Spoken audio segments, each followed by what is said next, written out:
하루도 마음 편할 날이 없다는 경기도의 한 아파트. 대체 무슨 일인 건지. 안녕하세요. 동문호 셨습니다. 네, 안녕하세요. 안녕하세요. 집 안으로 들어서자 제일 먼저 보이는 건 고양이 한 마리. 좀 새침한 모습의 소연이와 구석에서 늘어지게 낮잠을 자는 방울이까지. 근데 둘 다 뭐 평온해 보인다. 방울이는 나이 많아요. 아래층에 있는 이 두 마리 고양이하고요. 저기 위층에 보면 또 고양이가 또 있거든요. 걔네들끼리 사이가 너무 안 좋아서 싸워요. 얼마나 사이가 나쁘길래 1층과 2층에서 따로따로 생활을 하고 있다는 건지. 2층에 사는 녀석들을 만나러 가봤는데 기척이 느껴지지 않는 조용한 다락방. 아무리 둘러봐도 개미 한 마리 보이질 않고. 애들은 지금 저 집 안에 쿠션 안에 다 들어가 있어요. 아, 여기 있어요? 네. 아래층 고양이들과 달리 2층 녀석들은 좀처럼 얼굴 보기가 힘들다는데. 행이와 털끝 하나 보일까? 아이고, 쿠션 속에 꽁꽁 몸을 감추고 있는 녀석들. 안 그래도 비좁은 곳에 둘이 들어가선 그냥 나올 생각을 안 한다. 누가 찾으러 오지 않으면 온종일 이러고 있다는데. 방송 출연을 거부하는 것 같은데요. 오이자. 아이고 그랬죠. 얘는 아롬이에요. 이제 13살 된 아이인데 얘는 솔직히 얘는 일방적으로 당하는 거고요. 아롬이 아이고 곧바로 다시 들어가 버리고. 아이고 우리 세롬이. 얘는요? 얘도 이제 우리 나이가 많은 고양인데요. 좀 방어를 하는 쪽이에요. 위층 고양이들이 아, 당하거든요. 그나마 좀 낫다는 세롬이 역시 아이고 잔뜩 겁났죠? 경계하더니 재빨리 몸을 숨겨버린다. 왜 이렇게 얼마나 뭐 무서웠길래. 제가 와서 저래요. 두 녀석이 이토록 겁에 질린 이유가 바로 요 소연이 때문이라는 건데, 대체 언제부터 와 있었던 건지 뚫어져라 제일 어린 쳐다보고 친구네. 있다. 소연이 때문에 웬만해선 절대 집 밖으로 나오질 않는다는 아롬이와 세롬이. 어이구, 마음 편히 밥도 못 먹고 두려움에 떨며 그저 최대한 몸을 웅크리고 있을 뿐이다. 그런데 두 녀석을 괴롭히는 건 소연이만이 아니라고? 다리가 불편한 방울이 비록 계단을 오르지는 못하지만 역시나 2층을 날카롭게 주시하고 있다. 소연이는 뭔가 단단히 작정한 듯 자리를 지키고 앉아 안을 쳐다보는데, 세롬이와 만난다면 어떤 반응을 보일까? 자, 유리문 앞을 지키고 있는 소연이와 한번 대면을 시켜보는데, 유리문을 사이에 두고 마주한 두 녀석. 보기도 안 돼요. 그런데 세롬이 소연이를 보자마자 뒤돌아서 버린다.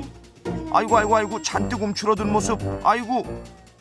반면 살벌하게 노려보고 있는 소연이. 이야, 금방이라도 달려들 기세다. 그 앞에서 세롬이 눈도 마주치질 못하는데 금기야 출행낭치고 만다.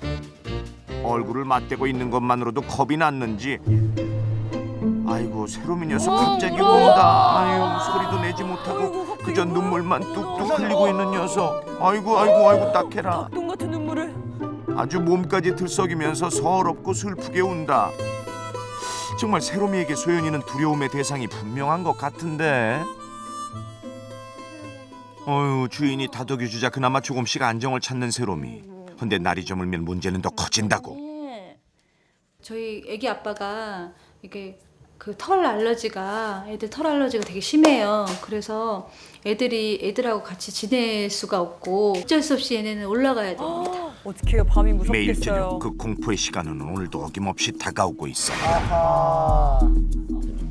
소연이와 방울이가 2층으로 올라오기 전에 케이지 안으로 피신해야 하는 아롬이와 세롬이.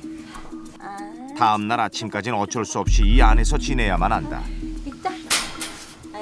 자, 이중 잠금으로 만약의 사태에 대비를 해두는데, 유일한 보호막이에요. 소연이하고 방울이가 넓은 데 있다가 안으로 들어가니까 좀 신경이 예민해져요. 이제 좁은 공간에 막 갇힌다는 생각 때문에 그런 건지 모르겠는데, 그러니까 서로 이제 뭐 좀 예민하게 좀 약간 다투고 그럴 때도 있고. 2층에 올라오자마자 아롬이와 세롬에게 하는 소연이. 그 뒤로 방울이도 따라 들어오는데 뭘까요? 나와! 뭐 이런 건가요? 케이지 안에 있는 녀석들을 보자마자 방울이가 먼저 거칠게 달려든다.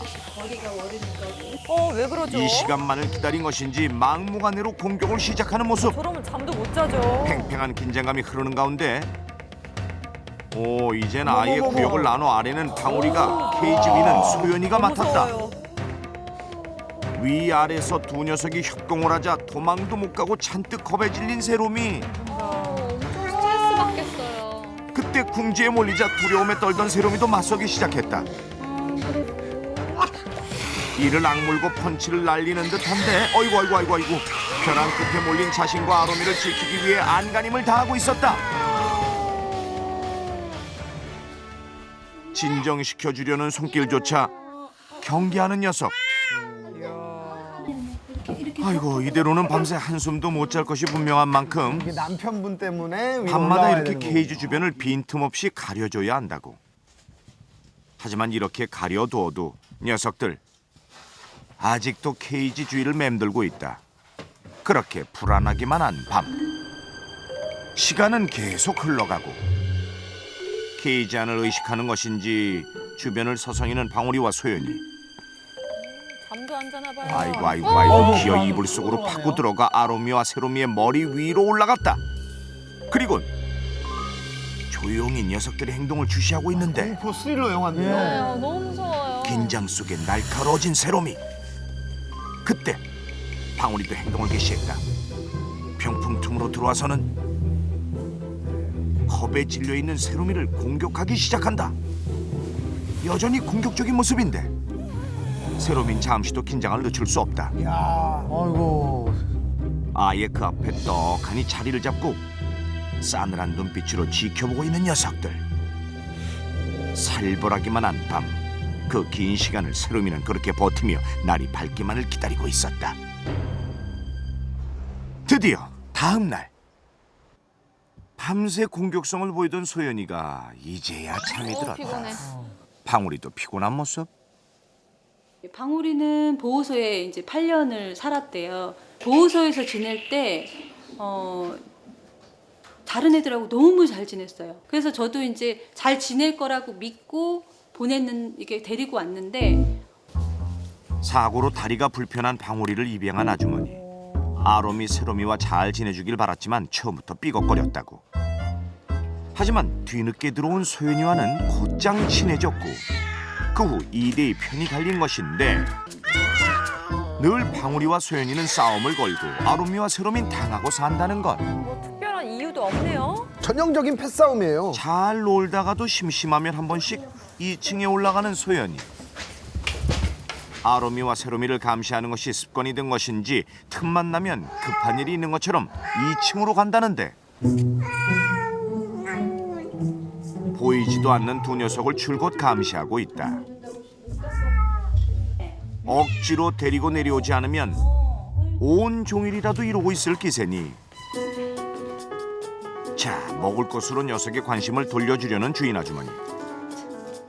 그나마 밥을 먹을 때는 2층을 좀 덜 신경 쓰는 편이라고.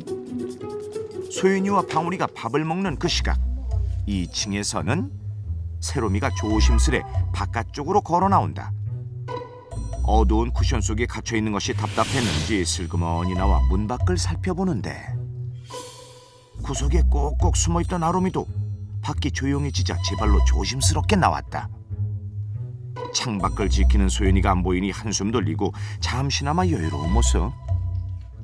하지만 편안한 시간은 생각보다 길지 않았다. 밥은 그냥 먹는 둥 마는 둥 하고 급히 또 2층으로 달려가는 소연이. 성격 이상하네요. 방울이도 뒤를 따라가는데 서둘러 숨는 세롬이. 야, 발자국 소리만 들어도 아는 거예요. 소연이는 두 녀석이 편한 시간을 보내는 건 도저히 용납할 수 없는 눈치다. 아이고, 벌써 1년이 넘게 하루에도 몇 번씩 반복되고 있는 일상. 낮이든 밤이든 창살 없는 감옥에 갇혀 죄도 없이 두 녀석은 웅크려 숨어 지내야만 하는 만큼 그 스트레스가 꽤 심각할 것 같은데. 여기가 이제 군데군데 이게 스트레스로 인한 탈모가 됐던 곳이에요. 아, 사람 원형 이렇게 탈모 근데 오는 것처럼. 안 빠졌던 곳은 이렇게 털이 촘촘하게 박혀 있고 예쁘잖아요. 근데 여긴 지금 허옇게 살이 막 보일 정도로 빠져 있었어요. 네. 스트레스로 탈모까지 생긴 아롬이. 지금 그나마 나아진 거라지만 녀석의 증세는 이뿐만이 아니다. 미야, 한 번만 더.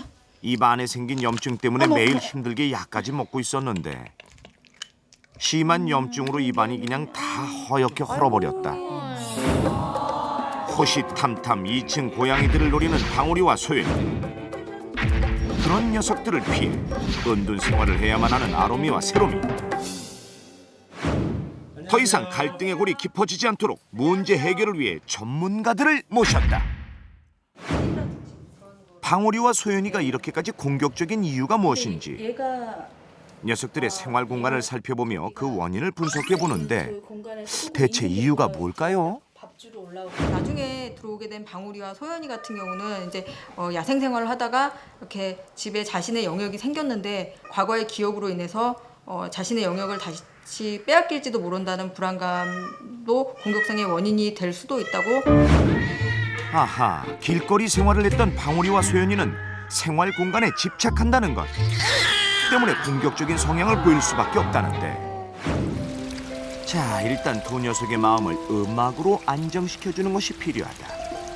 평소 예민하고 날카로운 성격이 공격성을 키우는 만큼 자연의 소리가 담긴 음악으로 마음을 편안하게 해주는 것이 도움이 된다는 것이다. 편안해 보이네요. 제 마음도 편안해지네요. 한편 항상 긴장 상태에서 움츠린 생활을 해왔던 아로미와 세로미에겐 굳어있던 근육을 풀어주는 마사지가 처방됐는데 그런 게 또 있네요. 너무 안 움직였어요 지금. 긴장된 근육을 풀어주는 것만으로도 녀석들의 스트레스를 완화시킬 수 있다고. 특히 귀 마사지는 온몸의 긴장을 풀어주는 데 효과적이다. 이렇게 네 마리의 정서를 먼저 안정시켜준 뒤 본격적인 환경 개선에 들어가는데 고양이들이 하루 종일 그 나만의 공간이라던가 명상하는 공간이 필요하거든요. 그러니까 각자 한 마리 한 마리당 나만의 공간이 있어야 돼요. 그래서 내가 불안하거나 긴장이 될 때 피할 수 있는 공간이 있어야 되는데 그런 공간이 지금 다 제공이 안 되고 있거든요. 이 집에서 녀석들에겐 사실상 안정감을 느낄 수 있는 공간이 없었다는 것. 영역에 대한 집착이 강한 고양이들이 낮엔 떨어져 있다가 밤마다 같이 자야 하는 것이 무엇보다 갈등을 키웠다는 것.